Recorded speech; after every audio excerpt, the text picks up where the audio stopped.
Hello, Whiskers. Welcome to the review of How to Be an Anti-Racist by Ibram X Kendi.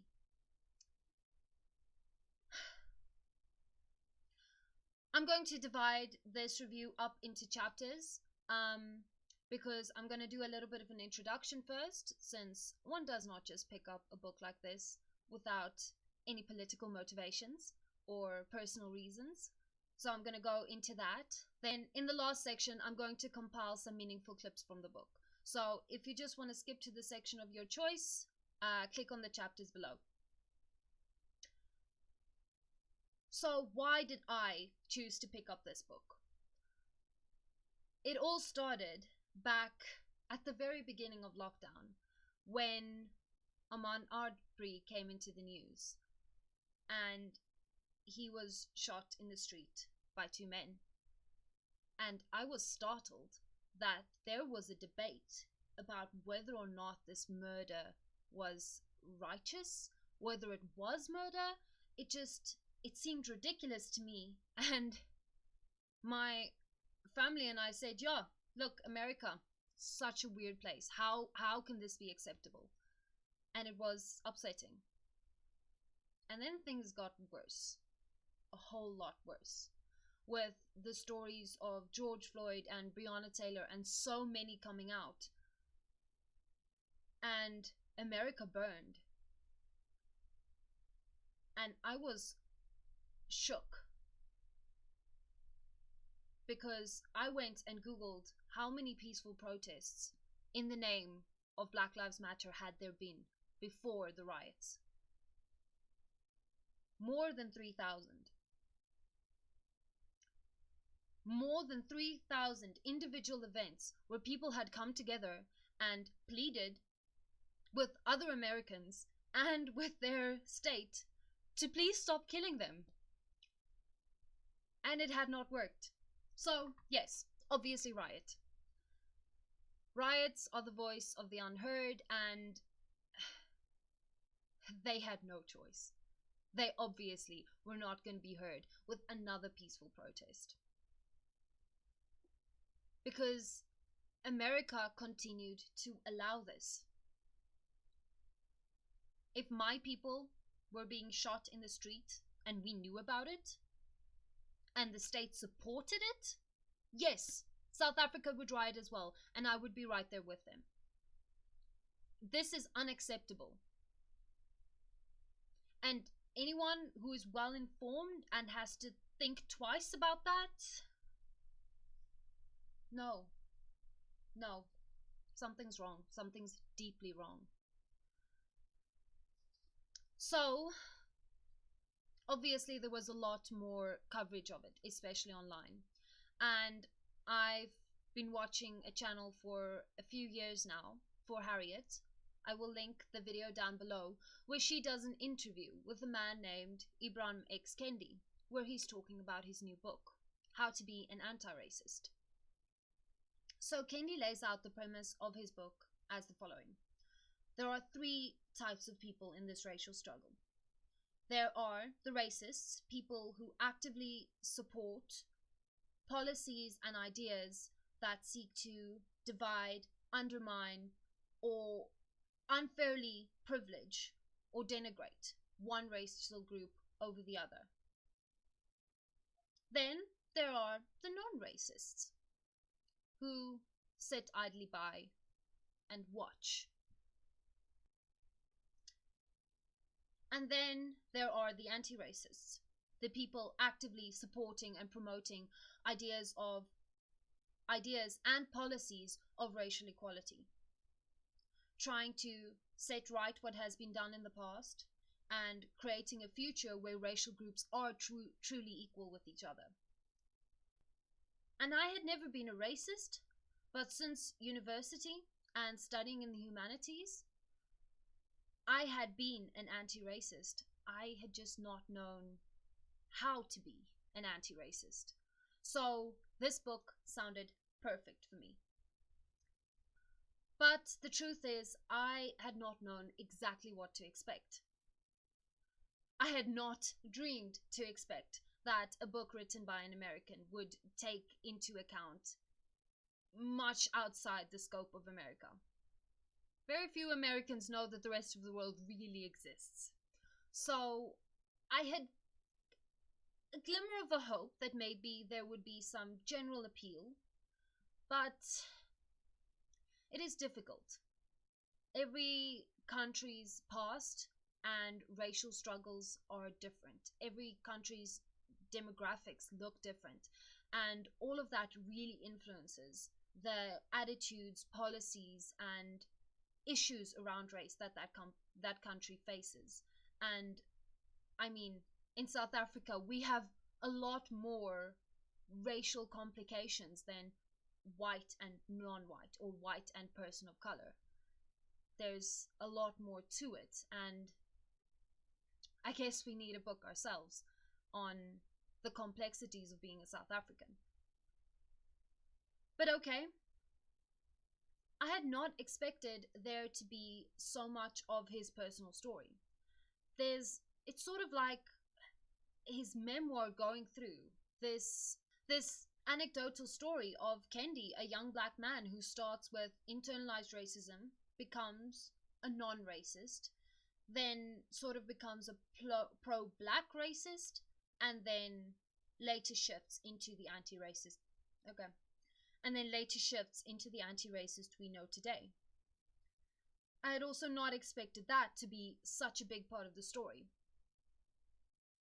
I had expected 3 things, and I was slightly disappointed in all of them, because he would touch upon each of these things, giving me about 50% of what I would have wanted from each one of these categories. So let's look at what possible intentions might have been for this book. The first intention might have been to inform. And for that, it would be very much a history of racism and of the present. An analysis of how racism functions, how it used to function, how it continues to function. And he definitely does touch on that. But I always felt it was lacking in a little bit. There wasn't enough of it. Because it was undercut the whole time by his personal story, it wasn't enough. Then he might have had the intention to argue his point. Why should you be an anti-racist? Why is racism wrong? And he does this to an extent, and yet still not quite enough. I don't know that you could take this book and use the arguments from it to fight the everyday racists, or to fight the everyday racist ideology. And maybe that's just from my South African context, that it doesn't feel like a valuable argumentative tool to me. Everything is very specific to his circumstances, and I doubt every African American goes through the exact same process that Kendi went through. So there were definitely some strong arguments in there, but not enough. And then the third intention he might have had was to instruct. It's in the title of the book. How to be an anti-racist. What to do to be an anti-racist. That was what I was hungering for the most. And it's just, I think this is probably the part where we lose out on the most. Support anti-racist policies. Okay, got it. Yes. No. How? Do I vote? Great, I've been doing that. It did not give me enough, especially in that. The whole book is what I would have considered an introduction to the story. It lays out in so many chapters every part of the anti-racist ideology and its intersections, with 2 notable exclusions.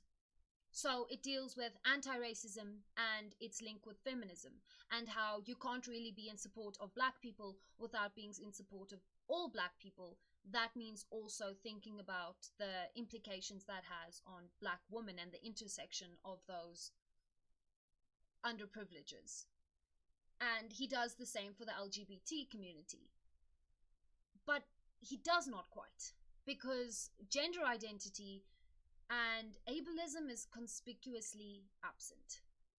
He doesn't address every facet of what might be a Black experience in America, or anywhere else for that matter. So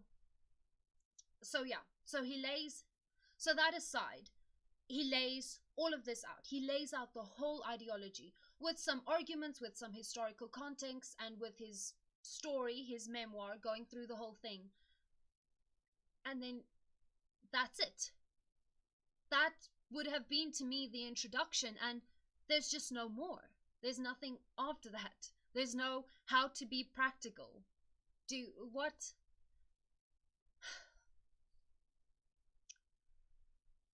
So I definitely learned a lot from this, and you will see in a few of the clips that I've chosen to include the way in which he lays out these arguments, which really do help you to think a little bit deeper about these things. But it did not meet my expectation, and so I have to give this book 3 stars. I guess to answer the question, how to be an anti-racist, I am an anti-racist. I was before, but Kendi definitely helped me round out some of the edges and fill in some of the gaps in my knowledge, things that I had not considered, not thought about, or had known intrinsically were wrong, but I didn't have a strong argument for or against. And obviously, I'm an anti-racist. Racism is an inherently stupid-ass ideology. There could be 2 possible reasons for racial difference: inherent or environmental. Now, we know it's not inherent. How do we know? Because a whole lot of science has been done trying to prove the inferior skull or wada wada wada. We know that that's all bullshit. It's not true. Races are more similar than they are different.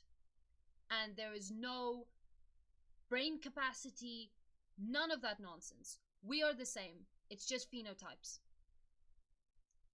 The second thing then that could cause racial difference is environment. And you know what? We're humans. We create our environment. If we want a bridge, we build one. If we want to fly, we do that. If we want to build a tunnel through a mountain, we can do that. So we shape our environments, and that means that racial difference is our fault. We did that. So then, to answer the question, since South Africa does have a few policies looking to bridge that racial divide, how long until we stop? Till we get it right. Till there is no more racial divide. Till there are no more environmental factors that cause somebody with a different skin tone to have a necessarily more difficult path in life. If we have that, we can stop. So without further ado, here are a few of the clips that I'd like to highlight from the book. I'm sure there are going to be a lot of people wanting to let me know what you think. I am very keen to talk, and I am very keen to learn. Comments. Bye, Whiskers. For one, point out the common ground of both evolutionist and creationist. The mapping of the human genome concluded that there is only one race, the human race. Singular race makers push for the end of categorizing and identifying by race. They wag their fingers at people like me, identifying as Black. But the unfortunate truth is that their well-meaning post-racial strategy makes no sense in our racist world. Race is a mirage, but one that humanity has organized itself around in very real ways. Imagining away the existence of races in a racist world is as conserving and harmful as imagining away classes in a capitalist world. It allows the ruling races and classes to keep on ruling. Assimilationists believe in the post-racial myth that talking about race constitutes racism, or that if we stop identifying by race, then racism will miraculously go away. They fail to realize that if we stop using racial categories, then we will not be able to identify racial inequity. If we cannot identify racial inequity, then we will not be able to identify racist policies. If we cannot identify racist policies, then we cannot challenge racist policies. If we cannot challenge racist policies, then racist power's final solution will be achieved. A world of inequity none of us can see, let alone resist. Terminating racial categories is potentially the last, not the first step in the anti-racist struggle. When we fail to open the closed-minded consumers of racist ideas, we blame their closed-mindedness instead of our foolish decision to waste time reviving closed minds from the dead. When our vicious attacks on open-minded consumers of racist ideas fail to transform them, we blame their hate rather than our impatient and alienating hate of them. When people fail to consume our convoluted anti-racist ideas, we blame their stupidity rather than our stupid lack of clarity. When we transform people and do not show them an avenue of support, we blame their lack of commitment rather than our lack of guidance. When the politician we supported does not change racist policy, we blame the intractability of racism rather than our support of the wrong politician. When we fail to gain support for a protest, we blame the fearful rather than our alienating presentation. When the protest fails, we blame racist power rather than our flawed protest. When our policy does not produce racial equity, we blame the people for not taking advantage of the new opportunity, not our flawed policy solution. The failure doctrine avoids the mirror of self-blame. The failure doctrine begets failure. The failure doctrine begets racism.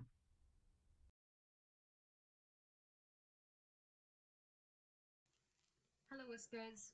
So, the truth is, I finished reading this book weeks ago, but it really took me a while to process and to decide exactly how to approach this review.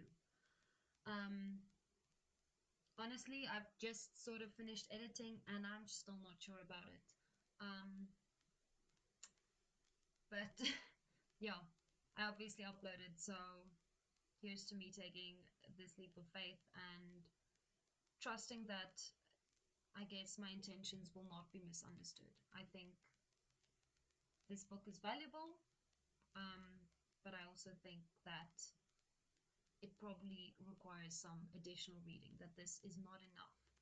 And looking back, I might have put too much pressure on one book to solve all the world's problems. So, yeah, I am looking forward to the comments. And I'm hesitant of some of them because I expect some to be good and some to be bad. So yeah, this is me being a little bit unsure. Bye, Whiskers.